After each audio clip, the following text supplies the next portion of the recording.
आता विशालने हे जे वाक्य बोललं, इथे जर रुचिताच्या जागी जर अनुश्री असती ना, तर अनुश्रीने विशालला बरोबर उत्तर दिलं असतं. हे झाले प्रेमामध्ये येडं, त्याच्यामुळे हिच्या तोंडातून विशालविषयी काहीतरी चुकीचं निघणं हे खूप अवघड आहे.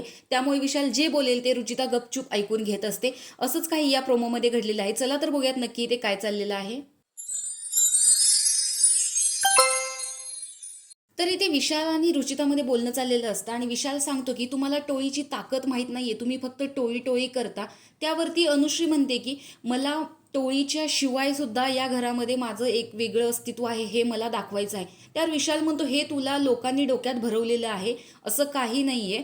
खरं सांगायचं तर या टोळीची जास्त गरज तुम्हा तिघांना आहे, मला टोळीची गरज नाहीये. म्हणजे विशालच्या म्हणण्यानुसार अनुश्री, रोशन आणि रुचिता या तिघांचा खेळ टोळीच्या शिवाय काही नाहीये. आता अनुश्री जर बघायला गेली तर एकंदरीत ती घरात सर्वांशीच चांगलं बोलते, त्यामुळे तिला याची गरजच नाहीये टोळीची. ती फक्त इथे राहण्याचा प्रयत्न करते. रुचिताची गोष्ट म्हणायचं झालं तर ती विशालशी कनेक्ट झालेली आहे आतून बाहेरून सगळीकडून, त्याच्यामुळे तिला या टोळीत राहणं गरजेचंच आहे आणि ती आता याच्याशिवाय राहू शकत नाही, हे तिनं मान्य देखील केलेलं आहे. कारण एकदा तिला विशालने बोलून दाखवलं तेव्हा ती खूप रडत होती की मी याच्याशिवाय नाही राहू शकत.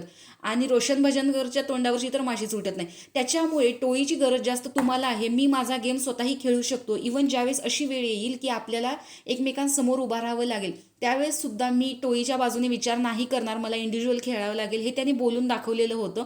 तर आता जी रुचिताला डोक्यात प्रकाश पडलेला आहे की भाऊनी तिला नॉमिनेशनच्या टास्कमुळे तिथून उठवलेलं होतं भाऊच्या धक्क्यावरून, असं तिचं मत आहे. ज्या पद्धतीने दीपाली आणि त्या दोघींमध्ये भांडण झालं, त्यामुळेच मला आता माझं वेगळं अस्तित्व निर्माण करायचं आहे. या गोष्टीचा राग विशालला येतो आणि तो म्हणतो की बाद झालं टोळी, आता मी माझा गेम खेळणार, आता तुम्ही तिघजण आहात, तुम्ही तुमचा गेम खेळा.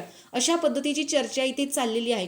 तर तुम्हाला काय वाटतं, रुचिता तिचं अस्तित्व टोळीच्या शिवाय घरात निर्माण करू शकते का, किंवा तिचा गेम दिसू शकतो का, हे कमेंट बॉक्समध्ये नक्की सांगा. आणि अशाच बिग बॉसच्या अपडेटसाठी आपल्या चॅनेलला सबस्क्राईब करा. तोपर्यंत बाय.